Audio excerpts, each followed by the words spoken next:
متاع وقت اور کاروان علم، ایسے لوگوں کی باتیں جنہوں نے وقت و علم کی قیمت کو جانا۔ پروڈیوسر ندا نعیم، پیشکش رفا انسٹیٹیوٹ آف میڈیا سائنسز۔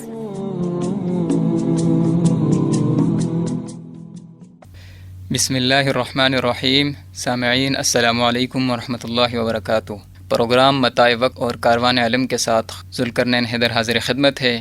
آج ہم انشاءاللہ العزیز کچھ مزید گفتگو کریں گے اپنے اسلاف کی زندگیوں کے بارے میں۔ متاع وقت پر تو ہم کافی گفتگو کر چکے ہیں، اب ہمارا سلسلہ شروع ہوا ہے کہ ہم اپنے کچھ اسلاف کے بارے میں گفتگو کریں اور ان کی زندگیوں کے بارے میں کچھ آپ سے شیئر کریں کچھ باتیں۔ پچھلے پروگرام میں بھی ہم نے ابن سینا رحمۃ اللہ علیہ کی زندگی پر بات کی تھی، اور آج ہم کچھ مزید شخصیات آپ کے ساتھ شیئر کریں گے ان کی زندگیوں کے بارے میں۔ میرے پاس جو پہلی شخصیت ہے جس کا میں آپ سے تذکرہ کرنا چاہوں گا وہ ہے علامہ کمال الدین الدمیری رحمۃ اللہ علیہ۔ علامہ کمال الدین الدمیری رحمۃ اللہ علیہ سن 742 ہجری کے اوائل میں قاہرہ میں پیدا ہوئے۔ مختلف اساتذہ سے آپ نے علم حاصل کیا اور تفسیر، حدیث، فقہ، ادب وغیرہ میں ایک پائے کے عالم جانے لگے۔ انہوں نے بہت زیادہ تصانیف بھی لکھی ہیں۔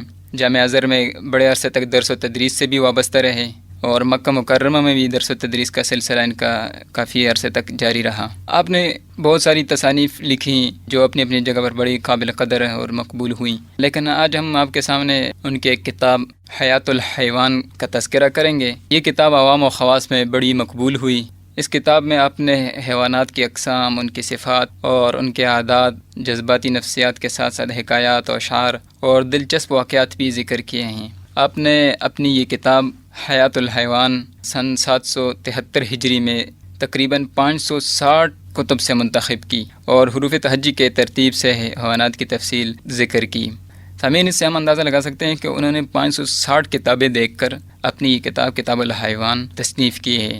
ان سے ہم ان کے علمی استعداد کا اندازہ لگا سکتے ہیں اور ان کے شوق کا اور ذوق کا اندازہ لگا سکتے ہیں کہ انہوں نے کس طرح علم کی راہ میں کام کیا اور محنت کی، جدوجہد کی۔ 560 کتابیں دیکھنا کوئی آسان کام نہیں۔ آج ہم اگر دیکھیں تو ایک صفحہ بھی بڑی مشکل سے ہم سے پڑھا جاتا ہے، جائے کہ ہم جب ریسرچ کرنے لگے یا کوئی ایسے آرٹیکل ہم لکھنے لگے تو اس کے لیے کتنی تیاری کرنی پڑتی ہے، لیکن انہوں نے 560 کتابیں دیکھی اپنی اس کتاب کتاب الحیوان کو لکھنے کے لیے۔ یہ واقعی بہت بڑے فخر کی بات ہے ان کے لیے، اور یہ اللہ تعالیٰ نے ان کو مقام دیا تھا کہ وہ یہ کام سر انجام دے سکتے تھے۔ آج ہم چھوٹا سا پروگرام کرتے ہیں تو اس کے لیے بھی کئی کتابیں دیکھنا پڑتی ہیں، تیاری کرنی پڑتی ہے، اور وہ بڑی مشکل معلوم ہوتی ہیں، لیکن اللہ تعالیٰ نے ان کو ایسا حوصلہ دیا تھا اور ایسے جذبات دیے ہوئے تھے اور ان کے اندر ایسی ہمت تھی، اور انہوں نے وقت اپنا ایسا منظم کیا ہوا تھا کہ وہ یہ ساری چیزیں کر لیتے تھے۔ آج ہم نے ان چیزوں کو چھوڑ دیا تو ہمارے لیے ساری چیزیں مشکل سے مشکل ہوتی جا رہی ہیں۔ ہم اب ان کی اس کتاب الحیوان کے بارے میں کچھ مزید گفتگو کر لیتے ہیں تاکہ اب ہمیں اندازہ ہو کہ انہوں نے کتاب کس ترتیب کے ساتھ لکھی ہے۔ آپ کی اس کتاب کی ترتیب کچھ یوں ہے کہ سب سے پہلے آپ نے جو بھی حیوان، جیسے مثلا شیر ہے، اس کا ذکر کیا، اسد، تو پھر اس کی صرفی اور نحوی توضیح کرتے ہیں۔ پھر دوسرے نمبر پھر اس کے لوازمات و خصوصیات اور اخلاق و عادات بیان کرتے ہیں اس حیوان کی۔ تیسرے نمبر پر اس کے متعلقہ واقعات قرآن اور حدیث کی روشنی میں بیان کرتے ہیں کہ قرآن اور حدیث میں ان کے بارے میں کیا واقعات ذکر کیے گئے ہیں۔ اس دوران عربی اشعار، حکایات اور واقعات کا بھی تذکرہ کرتے رہتے ہیں۔ فقہی احکامات کو علامہ کمال الدین رحمۃ اللہ علیہ بڑی مدلل انداز سے بیان کرتے ہیں اور اس پر بڑی اچھی بحث کرتے ہیں۔ اور زبردست بات اس کتاب میں کہ وہ ایک ماہر حکیم کی طرح مریض اور اس کی دوا کا ذکر بھی کرتے ہیں کہ یہ چیز کہاں پہ کام آ سکتی ہے، کس مرض کی دوا ہے۔ خواب کی تعبیر بھی بڑی مہارت کے ساتھ بیان کرتے رہتے ہیں۔ علامہ کمال الدین رحمۃ اللہ علیہ کو اللہ تعالیٰ نے بہت بڑا مقام عطا فرمایا اور علمی حلقوں میں وہ ایک بڑے شخصیت کے طور پر جانے جاتے ہیں، اور انشاءاللہ العزیز قیامت تک ان کا یہ کام اور ان کی جو خدمات ہیں علمی حلقوں میں ہمیشہ انشاءاللہ زندہ رہیں گی۔ علامہ کمال الدین الدمیری رحمۃ اللہ علیہ 808 ہجری میں کا انتقال ہوا۔ سامعین، یہ تو علامہ کمال الدین الدمیری رحمۃ اللہ علیہ تھے۔ اب ہم مزید گفتگو کرتے ہیں مشہور شخصیت، ساری دنیا جن کو جانتی ہے، حافظ ابن حجر رحمۃ اللہ علیہ۔ بچپن ہی میں حافظ ابن حجر رحمۃ اللہ علیہ ماں باپ دونوں کے سایہ شفقت سے محروم ہو گئے تھے، اور ان کا اصل نام جو تھا وہ احمد تھا، اور بعد میں یہ جا کر حافظ ابن حجر عسقلانی کے نام سے علمی دنیا میں مشہور ہوئے۔ آپ نے صحیح بخاری کی ایک ایسی شرح لکھی کہ جس نے پوری دنیا کو حیران کر دیا، اور حدیث کی تمام شروح میں اپنی نظیر آپ ہیں، اور علمی حلقوں کے درمیان یہ شرح آپ کی بڑی مقبول ہوئی، اور محدثین اس کی طرف رجوع کرتے تھے اور اس سے فائدہ اٹھاتے تھے۔ اللہ رب العزت نے حافظ ابن حجر رحمۃ اللہ علیہ کو بہت ہی عجیب حافظہ عطا فرمایا تھا کہ جو بات ایک مرتبہ نظر سے گزری ہمیشہ کے لیے محفوظ ہو گئی۔ جب آپ پہلی مرتبہ مکہ مکرمہ حاضر ہوئے تو بارگاہ الہی میں آب زمزم پیتے ہوئے اللہ تعالیٰ سے یہ دعا مانگی کہ اللہ مجھے حافظہ عطا فرما۔ کیسا حافظہ؟ حافظ ذہبی جیسا حافظہ عطا فرما۔ حافظ ذہبی بھی ہمارے ایک بہت بڑے بزرگ ہیں، اللہ تعالیٰ نے ان کو ایک بہت بڑا اور قوی حافظہ عطا فرمایا تھا۔ تو حافظ ابن حجر رحمۃ اللہ علیہ نے اللہ سے دعا مانگی کہ اللہ مجھے بھی ایسا قوی حافظہ عطا فرما۔ علماء نے لکھا ہے کہ اللہ تعالیٰ نے ان کی دعا ایسی قبول کی کہ حافظ ابن حجر رحمۃ اللہ علیہ کا حافظہ حافظ ذہبی سے بھی زیادہ قوی تھا اور بڑی فوقیت رکھتے تھے اور بڑا ایک مقام ان کو ملا۔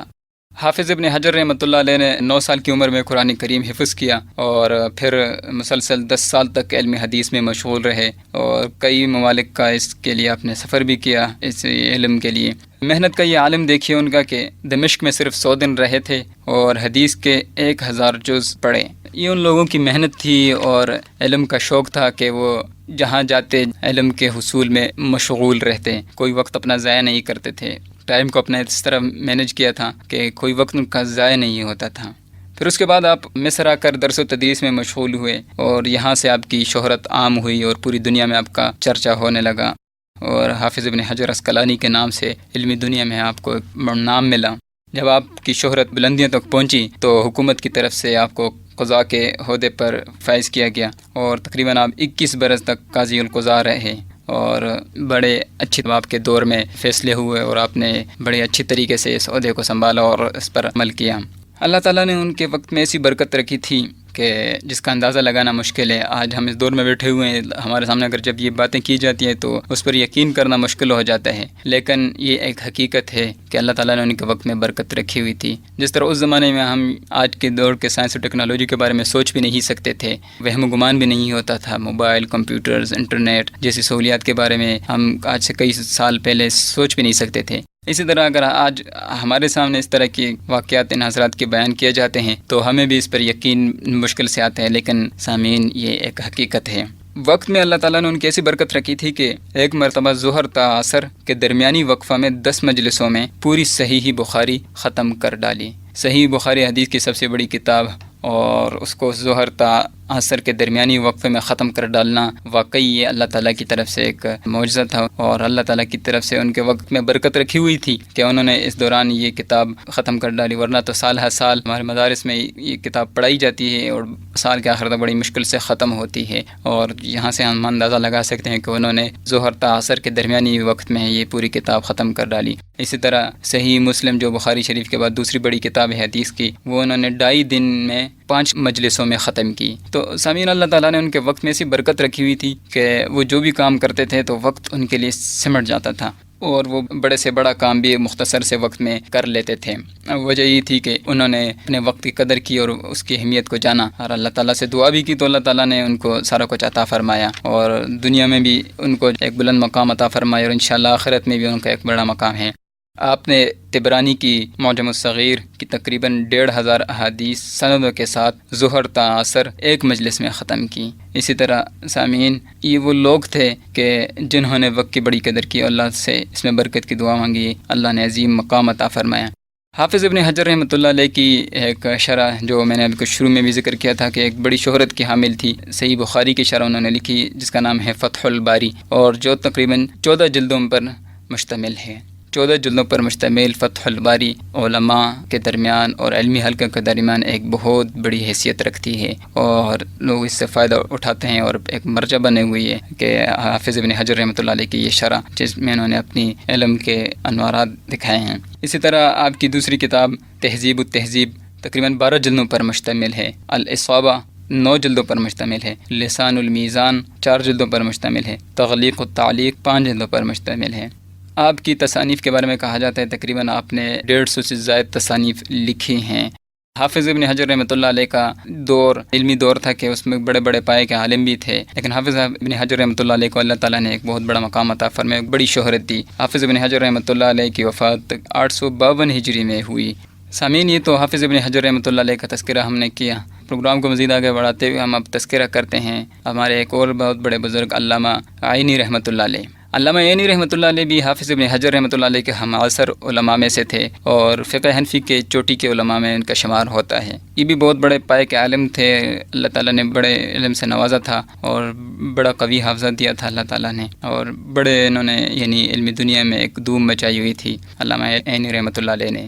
آپ کی سرعت تحریر کا یہ عالم تھا کہ ایک ہی رات میں پوری کی پوری مختصر القدوری نقل کر ڈالی۔ مختصر القدوری قدری فقہ کی بنیادی کتاب ہے جو کہ مدارس میں پڑھائی جاتی ہے اور ایک بہت بڑی حیثیت رکھتی ہے، اور یہ ایک بیسک کتاب سمجھی جاتی ہے۔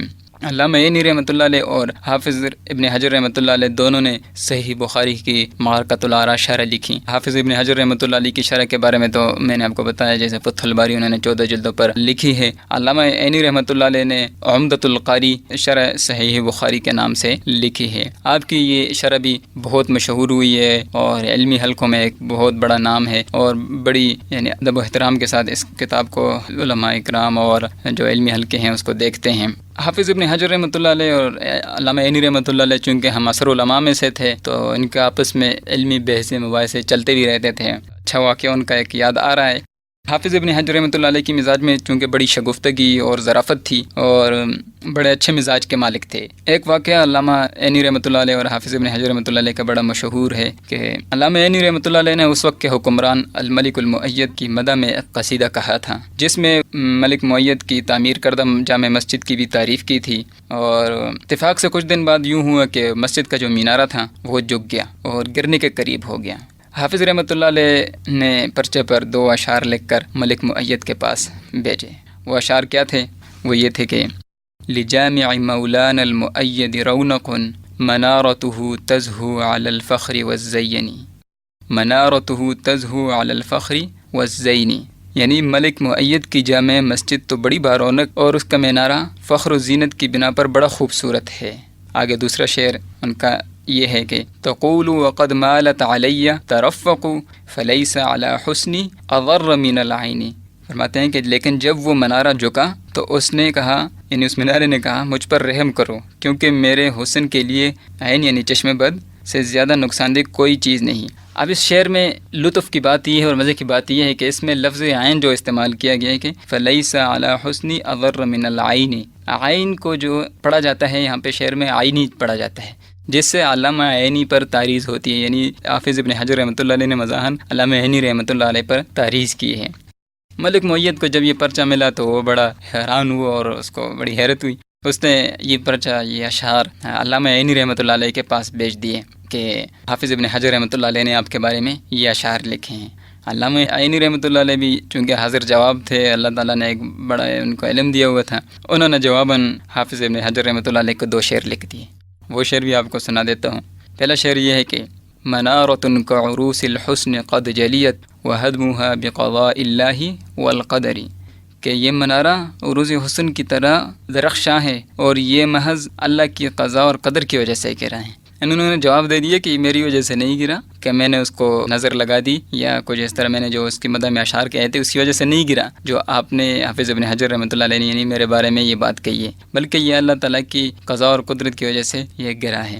آگے دوسرے شعر میں پھر کیا فرمایا کہ قالوا اصیبت بعین قلت ذا خطأ وانما هدمها من خیبۃ الحجر، لوگ کہنے لگے اس کو نظر لگ گئی، میں نے کہا یہ غلط ہے، اصل میں وہ حجر یعنی وہ پتھر کی خرابی کی وجہ سے گرے۔ اس شعر میں من خیبۃ الحجر، حجر سے حافظ ابن حجر رحمۃ اللہ علیہ پر انہوں نے مزاحاً تعریض کی ہے۔ تو اس طرح ان کا آپس میں ایک سلسلہ چلتا رہتا تھا کہ ایک دوسرے پر کبھی کبھار مزاحاً چوٹ مار لیا کرتے تھے اور ایک دوسرے کے ساتھ اس طرح ان کی علمی بحثیں بھی چلتی رہتی تھیں۔ لیکن سامعین یہاں یہ بات جاننا بہت ضروری ہے کہ ان لوگوں کے دل صاف تھے اور ان کا آپس میں کوئی معاملہ نہیں تھا کہ وہ ایک دوسرے سے دلوں میں کوئی بغض و عناد رکھتے تھے، بلکہ ان کے دل ایک دوسرے کے لیے صاف تھے۔ جب آپس میں ملتے تھے تو بڑے احترام اور ادب کے ساتھ ملتے تھے اور علمی بحثیں ان کے درمیان چلتی رہتی تھی، مناظرے ہوتے رہتے تھے، لیکن یہ صرف ایک علم کی مجلس تک محدود رہتی تھی۔ وہاں سے جانے کے بعد بڑے اچھے محبت اور اخلاص کے ساتھ ایک دوسرے سے ملتے اور آپس میں بات چیت ہوتی رہتی تھی۔ مگر آج ہم دیکھیں کہ ہمارے اندر تھوڑی سی اگر اس طرح کوئی بات کر دیتا ہے تو مار داڑ پہ آ جاتے ہیں اور ایک دوسرے کو گالم گلوچ جو ہے نا شروع ہو جاتی ہے۔ یہ وہ حضرات تھے جن کو اللہ تعالیٰ نے ایک علم عطا فرمایا تھا، ایک ذوق عطا فرمایا ہوا تھا۔ علامہ عینی رحمۃ اللہ علیہ سن 855 ہجری میں وفات ہوئی، لیکن ان کا نام ہمیشہ کے لیے دلوں میں محفوظ رہے گا، اور ان کے جو علمی خدمات ہیں انشاءاللہ العزیز قیامت تک قائم رہیں گی۔ یہ تو کچھ حضرات کا تذکرہ ہوا، اب ہم ایک اور بزرگ ہمارے پاس جو اس وقت موجود ہیں گے جن کا میں تذکرہ کرنا چاہوں گا، امام زہری رحمۃ اللہ علیہ۔ امام زہری رحمۃ اللہ علیہ کا اصل نام تو محمد بن مسلم ہے، مگر آپ ابن شہاب زہری کے نام سے مشہور ہیں۔ آپ علم کے ایسے شیدائی تھے کہ علم کی طلب میں تختے اور کاغذات کے پلندے اور پشتارے اٹھا کر دیوانہ وار پھرتے رہتے۔ دنیا دیکھ کر ان پر ہنستی رہتی تھی کہ یہ کیسا مجنون شخص ہے، دیوانہ شخص ہے، مگر وہ علم کی طلب میں مست ہے اور کسی چیز سے ان کو کوئی غرض نہیں تھی۔ امام زہری رحمۃ اللہ علیہ کے ایک ہمدرس ابو الزناد کہتے ہیں کہ ہم صرف حلال و حرام سے متعلق حدیث لکھ لیتے تھے درس کے دوران، لیکن امام زہری رحمۃ اللہ علیہ کا یہ معمول تھا کہ جو بھی سنتے تھے لکھ دیتے تھے۔ جب لوگوں کا مرجع بنے اور لوگ ان کے پاس علم کے حصول کے لیے آنے لگے تو ابو زناد کہتے ہیں کہ تب ہمیں ان کی فوقیت کا اندازہ ہوا کہ وہ جو کام کرتے تھے واقعی اچھا کرتے تھے، اور اللہ تعالیٰ نے ان کو ایک فوقیت دی اور ایک مقام عطا فرمایا علمی دنیا میں۔ حافظ اللہ تعالیٰ نے آپ کو اتنا قوی عطا فرمایا تھا کہ امام زہری رحمۃ اللہ علیہ خود فرماتے ہیں کہ میں جب بھی بقیع سے گزرتا ہوں تو اپنے دونوں کانوں کو بند کر لیتا ہوں تاکہ اس میں کوئی فحش اور غلط بات جو ہے نا چلی جائے اور میں کوئی ایسی غلط بات نہ سن لوں، کیونکہ آج تک جو بھی بات میں نے سنی ہے وہ میں آج تک بھولا نہیں ہوں، ہمیشہ کے لیے وہ میرے ذہن میں اور میرے دل میں وہ محفوظ ہو گئی ہے۔ اللہ تعالیٰ نے ان کو ایسا حافظہ عطا فرمایا تھا کیونکہ وہ لوگ گناہوں سے بچتے تھے، اللہ تعالیٰ کے عبادت میں مشغول رہتے تھے، بد نظری اور قسم کی دوسری چیزوں سے وہ ایک طرف ہوتے تھے اور ان چیزوں سے ان کو کوئی سروکار نہیں ہوتا تھا، تو اللہ تعالیٰ ایک اچھا حافظہ بھی عطا فرماتے تھے، قوی حافظہ بھی عطا فرماتے تھے کہ جس سے وہ بڑے بڑے علمی کام سر انجام دیکھ کر چلے گئے۔ آپ نے 80 دن میں پورا کا پورا قرآن مجید حفظ کیا۔ کتابوں اور مطالعہ کا تذوق اتنا تھا کہ ان کی اہلیہ کو ان سے بڑا گلہ اور شکوہ تھا۔ ایک دن کہنے لگی ان سے کہ آپ کی یہ کتابیں تو مجھ پر 300 سوکنوں سے بھی زیادہ باری ہیں، کہ آپ ہر وقت ان کے ساتھ چمٹے رہتے ہیں اور ہر وقت کتابوں کے مطالعے میں مصروف رہتے ہیں، مجھے وقت نہیں دیتے۔ تو یہ حال تھا کہ ان کتابوں کا، ان کے ساتھ محبت کا اور ذوق و شوق کا کہ کس طرح وہ علم کی پیاس بجھاتے تھے۔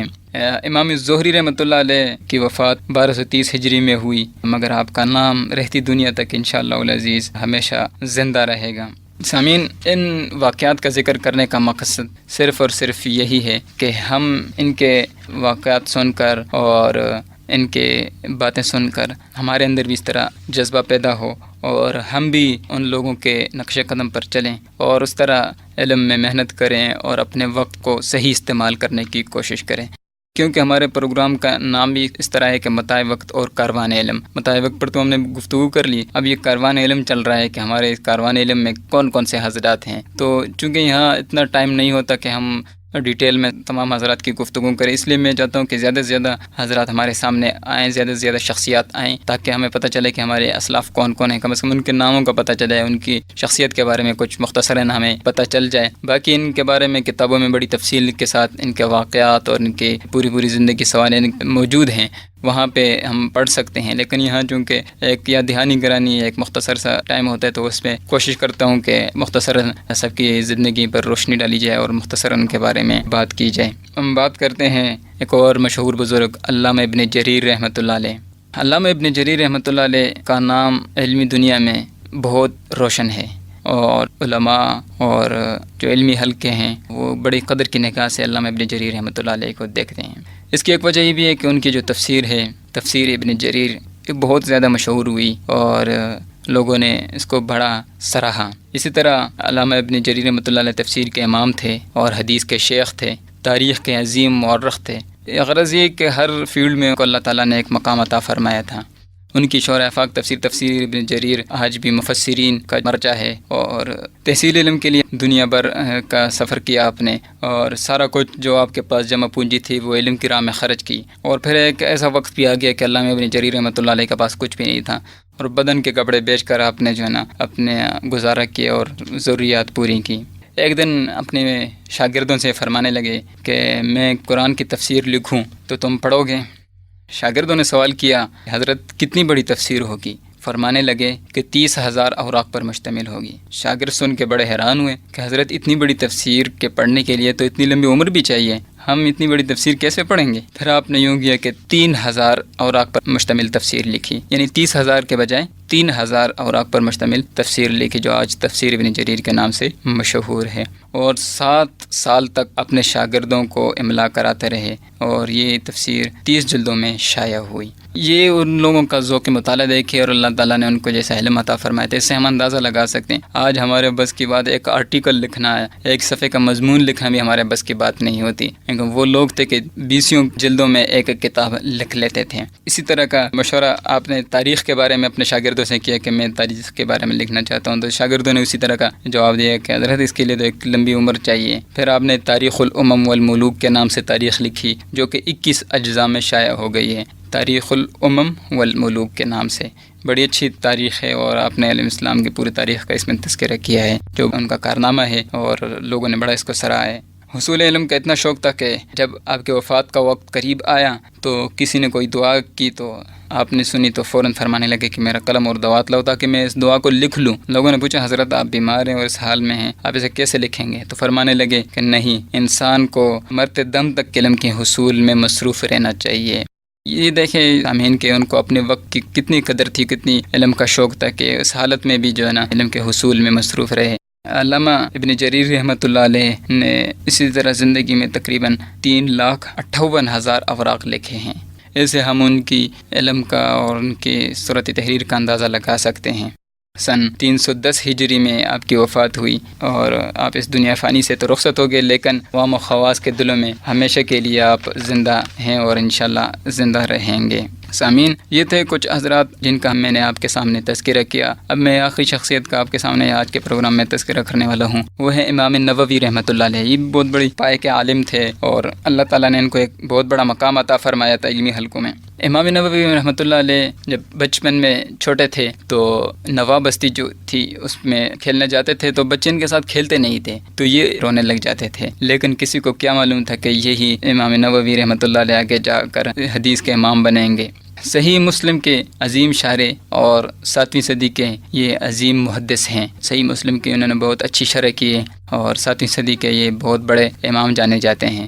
یہ عرصہ دراز تک دارالحدیث اشرفیہ جو کہ شام میں ہے اس میں درس دیتے رہے، اور جہاں پر شیخ تقی الدین سبکی بھی ایک بہت بڑا نام ہے، کسی دن انشاءاللہ اس کے بھی ذکر کریں گے۔ شیخ تقی الدین سبکی اسی تمنا میں جگہ جگہ سجدہ ریز ہوتے کہ شاید ان کی پیشانی ایسی جگہ پڑ جائیں جہاں امام نووی رحمۃ اللہ علیہ کے قدم پڑے ہوں۔ یہ دیکھیں سامعین کے ان کی محبت کیسے تھی آپس میں، اور امام نووی رحمۃ اللہ علیہ کو اللہ تعالیٰ نے کیا مقام دیا تھا کہ امام تقی الدین سبکی جیسی شخصیت تمنا کو دل میں لیے ہوئے دارالحدیث اشرفیہ شام میں ہر وقت جو ہے نا جگہ جگہ سجدہ ریز ہوتے رہتے تھے کہ شاید جہاں پہ امام نووی رحمۃ اللہ علیہ کے پاؤں پڑے ہوں اور وہاں پہ میں سجدہ کر لوں اور میری پیشانی وہاں پر لگ جائے۔ امام نووی رحمۃ اللہ علیہ کی تحصیل علم کا یہ عالم تھا کہ 2 سال تک آپ جو ہے نا لیٹے نہیں اور اپنے لیٹ کے آرام نہیں فرمایا، بلکہ بیٹھے بیٹھے ہی آپ آرام فرما لیتے تھے، کوئی ٹائم ضائع نہ ہو اور علم کے کاموں میں آپ مصروف رہیں۔ اس وجہ سے آپ نے یعنی اپنے آپ کو سمیٹا اور اپنے آپ پہ تکلیفیں لائیں اور مشکلات برداشت کی اور اپنے وقت کو استعمال کیا۔ ان کی علمی مصروفیات اتنی تھی کہ انہوں نے شادی بھی نہیں کی اور ان کو شادی کرنے کا موقع بھی نہیں ملا۔ اللہ تعالیٰ نے آپ کو بہت بڑا مرتبہ عطا فرمایا تھا، اور 4 کاپیاں روزانہ کے حساب سے آپ کے بارے میں بتایا جاتا ہے کہ 4 کاپیاں روزانہ کے حساب سے آپ نے تالیفات لکھی ہیں۔ بہت بڑا ذخیرہ آپ کی تالیفات کا مختلف کتب خانوں میں موجود ہے۔ آپ کی وفات سن 676 ہجری میں ہوئی۔ سامعین، یہ تھے کچھ شخصیات کے جن کا میں نے آج آپ کے سامنے تذکرہ کیا اور ان کے بارے میں کچھ آپ سے باتیں کی۔ کیونکہ وقت مختصر ہوتا ہے اس وجہ سے کوشش یہی ہوتی ہے کہ مختصر ان کی زندگی پر روشنی ڈالی جائے، باقی ہم خود جا کر دیکھیں ان کی زندگی کے بارے میں۔ اس طرح دوسری شخصیات ہیں، کوشش یہی ہوتی ہے کہ کچھ ایسی شخصیات کو سامنے لایا جائے کہ جن کا ہم نے صرف نام سنا ہے یا ان کے بارے میں زیادہ پڑھا نہیں ہے۔ ویسے تو بہت ساری مشہور شخصیات اس وقت موجود ہیں، کتابوں میں ان کے حالات ملتے رہتے ہیں، لیکن کچھ شخصیات ایسی ہیں کہ ان کے بارے میں اس طرح کے حالات نہیں ملتے۔ میری کوشش یہی ہوتی ہے کہ اس طرح کے جو شخصیات ہیں، اس طرح کے لوگ ہیں، ان کے بارے میں آپ سے گفتگو کروں اور ان کے حالات آپ کے سامنے شیئر کروں۔ اس کا مقصد یہ ہوتا ہے کہ ہمارے اندر وہ جذبہ پیدا ہو اور ہمت پیدا ہو جس طرح ان لوگوں کے اندر تھا، اور انہوں نے ایک کام کر دکھا اپنی زندگی میں اور اپنی زندگی کو بامقصد بنایا۔ اللہ رب العزت سے دعا ہے کہ اللہ تعالیٰ ہمیں بھی ان کے نقش قدم پر چلنے کی توفیق عطا فرمائے، ان کے علوم سے مستفید ہونے کی توفیق عطا فرمائے اور اپنی زندگی کو بامقصد بنانے کی توفیق عطا فرمائے۔ آمین۔ آج کے پروگرام کا ہمارا وقت ختم ہو جاتا ہے۔ ذوالقرنین حیدر کو اجازت دیجیے۔ اللہ حافظ۔ ابھی آپ سن رہے تھے پروگرام متاع وقت اور کاروان علم، جس کے لیے ہمارے ساتھ تعاون کیا تھا RCIB رفا سینٹر برائے اسلامک بزنس، پروڈیوسر ندا نعیم، پیشکش رفا انسٹیٹیوٹ آف میڈیا سائنسز۔